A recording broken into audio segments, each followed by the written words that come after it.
Hello दोस्तों, स्वागत है आपका हमारे यूट्यूब चैनल आर्यन मसाला टीवी में। जहां आपको देखने को मिलेगा सीरियल मनसुंदर का हर रोज़ लेटेस्ट अपडेट। जहां आज के एपिसोड में देखने को मिलने वाला है कि रुचिता को तो एक साड़ी देती है दादी अम्मा और कहती है, मैंने रितु और रुचिता तुम्हारे लिए 6 साल पहले ये साड़ी खरीदी थी, लेकिन तुम अचानक से घर छोड़कर चली गई, इस वजह से मैं अभी तक तुमको ये साड़ी नहीं दे पाई। और वहीं दादी अम्मा रुचिता को ये साड़ी देती है और कहती है, रुचिता कल पूजा में तुम यही पहनोगी। और वहीं आप देखेंगे कि दूसरे दिन तो पूजा की तैयारी हो रही होती है और उधर आप देखेंगे कि दिशा को समाज सेवक वाले काफ़ी ज़्यादा फ़ोन करके परेशान करते हैं और पैसे मांगते हैं, ब्लैकमेल करते हैं, बार बार कहते हैं पैसे दो नहीं तो मैं तुम्हारा सच सारे घर वालों को बता दूंगा। और इधर दूसरी ओर आप देखेंगे कि रुचिता तो रूही जूही के लिए काफ़ी अच्छी एक सरप्राइज़ गिफ्ट रखती तैयार करती है और आप देखेंगे कि उस गिफ्ट में तो रूही जूही और निहार और रुचिता की फ़ोटो लगे हुए होते हैं। और रूही जूही इस गिफ्ट को देखकर काफ़ी ज़्यादा खुश हो जाती है और कहती है, रूही जूही आपस में बात करते हुए नज़र आती है कि वाह कितना सुंदर गिफ्ट है, किसने दिया, किसने बनाया है ये गिफ्ट हमारे लिए। और वहीं आप देखेंगे कि रूही कहती हुई नज़र आएगी कि देखो लव फ्रॉम मम्मी लिखा हुआ है, मम्मी ने हमारे लिए इतना प्यारा गिफ्ट बनाया है। और दोनों काफ़ी ज़्यादा खुश नज़र आते हैं। और वहीं आप देखेंगे कि रुचिता भी पीछे से देख रही होती है सारा चीज़ और रूही जूही आपस में बात करती हुई नज़र आएंगी कि मम्मी कितनी अच्छी है, हमारे लिए कितना प्यारा गिफ्ट बनाई है।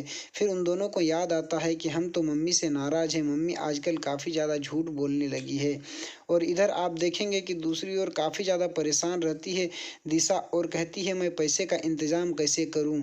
अगर पैसे का इंतज़ाम नहीं किया और उन लोगों को मैंने पैसे नहीं दिए तो मेरा तो बोरिया बिस्तर बंध जाएगा और हम इस घर से बाहर हो जाएंगे। और वहीं आप देखेंगे कि पूजा में सब लोग आ जाते हैं और वहीं पूनम कहती हुई नज़र आती है कि हर साल हम गरीबों में दान करते हैं, जो हमारे प्रॉफिट का चौथा हिस्सा होता है उसको हम दान करते हैं और सारे गरीबों में अनाज बांटते हैं। और वहीं आप देखेंगे कि अनाज की बोरियां लाकर रखी हुई होती है और पूनम पूनम और सारे घर वाले पूजा कर रहे होते हैं। और वहीं आप देखेंगे कि एक चुनरी निकालती है पूनम और कहती है दिशा से कि दिशा ये चुनरी तुम ओढ़ लो और इस चुनरी को ओढ़ कर तुम खाटू श्याम जी से आशीर्वाद ले लो। और वहीं आप देखेंगे कि पूनम जैसे ही ओढ़ाना चाहती है ये चुनरी दिशा को कि खाटू श्याम जी की कृपा होती है और अचानक से एक हवा चलती है, जिस हवा के वजह से पूनम दिशा को उड़ाना चाहती है जो चुनरी, वो तो रुचिता ओढ़ लेती है। और वहीं आप देखेंगे कि रुचिता वो चुनरी उतार कर दिशा को देना चाहती है, लेकिन वहीं आप देखेंगे कि घर के बड़े कहते हैं कि खाटू श्याम जी की यही खुशी है कि ये चुनरी तुम ओढ़ो रुचिता, खाटू श्याम जी भी यही चाहते हैं, इसीलिए रुचिता तुम ये चुनरी मत उतारो और तुम ये चुनरी ओढ़कर तुम ही आशीर्वाद ले लो खाटू श्याम जी से। और पूनम का गुस्सा तो काफ़ी ज़्यादा होता है।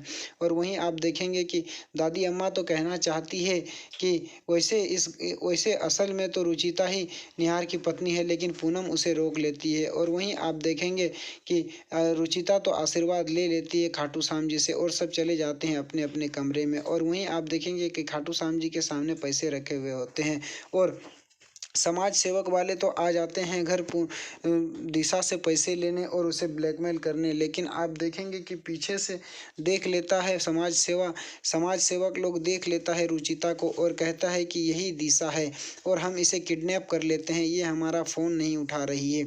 और वहीं आप देखेंगे कि दिशा के धोखे में तो चोरों ने किडनैप कर लिया होता है रुचिता को और रुचिता को किडनैप कर कर ले जाने ही वाला होता है कि आप देखेंगे कि अनाज लेने के लिए टेम्पो आकर खड़ी हो जाती है। और इधर टेम्पो आकर खड़ी होती है तो ये चोर रुचिता को एक बोरे में डालकर छुप जाते हैं। और वहीं आप देखेंगे कि दिशा तो वो पैसे चुराने में लगी हुई होती है और कहती है, मैं ये पैसे चुराकर उन समाज सेवक को दे दूंगी तो वो हमें परेशान नहीं करेंगे। और दिशा उधर से 50,000 रुपये गायब कर देती है। और वहीं आप देखेंगे कि दिशा तो उन चोरों को देने के लिए आती है पैसे, लेकिन वो चोर नहीं मिलते हैं दिशा को। तब दिशा सोचती है कि मैं पैसे वापस रख देती हूँ, नहीं तो बवाल खड़ा हो जाएगा।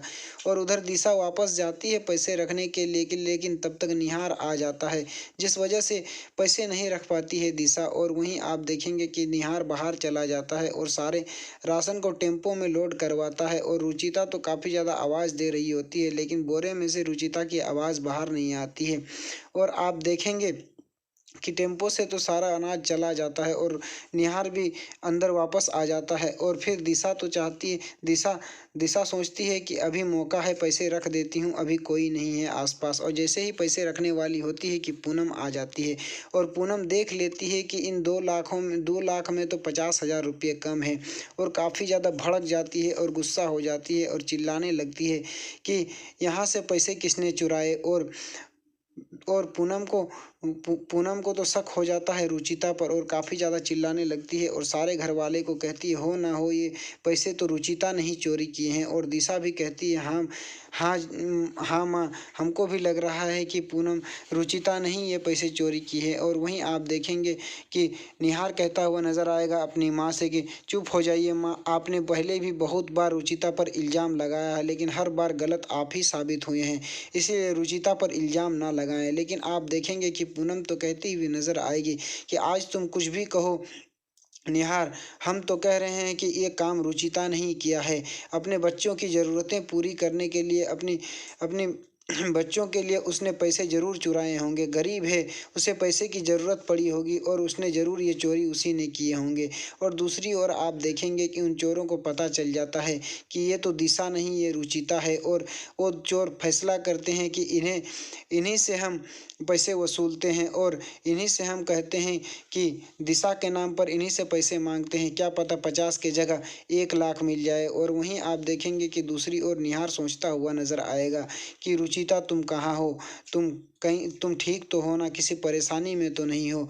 और वहीं दूसरी ओर आप देखेंगे कि ये चोर तो कहते हैं रुचिता को होश में लाकर कहते हुए नजर आते हैं कि हम दोनों ने दिशा को किडनैप करने गए थे, लेकिन हम दोनों ने तुम्हें किडनैप कर लिया है। अब तुम हमें 1 लाख रुपए दो, नहीं तो दिशा को हम किडनैप कर लेंगे। और वहीं आप देखेंगे कि रुचिता काफ़ी ज़्यादा सोच में पड़ जाती है और ये सोचती है कहीं दिशा से इन दोनों चोरों का कोई बड़ा कनेक्शन तो नहीं है, कहीं रूही जूही से इन दोनों का कोई कनेक्शन तो नहीं है, कहीं निहार जी से तो इन दोनों का कोई कनेक्शन नहीं है। और काफ़ी ज़्यादा सोचती है और कहती है कहीं ना कहीं दिशा तो हम सारे परिवार वालों से कुछ ना कुछ छुपा रही है। और रुचिता रुचिता सोचती है कि क्या कनेक्शन है इन चोरों का दिशा से, और यही सोचती रहती है। और दूसरी ओर आप देखेंगे कि निहार भी काफ़ी ज़्यादा परेशान रहता है रुचिता के लिए। तो क्या रुचिता दिशा का सच बाहर ले आ पाएगी या फिर सीरियल लेगा कोई नया मोड़? देखते रहें मन सुंदर। चैनल पर नए हैं तो सब्सक्राइब कर दें, बेल आइकन को प्रेस कर दें और बने रहें हमारे चैनल पर।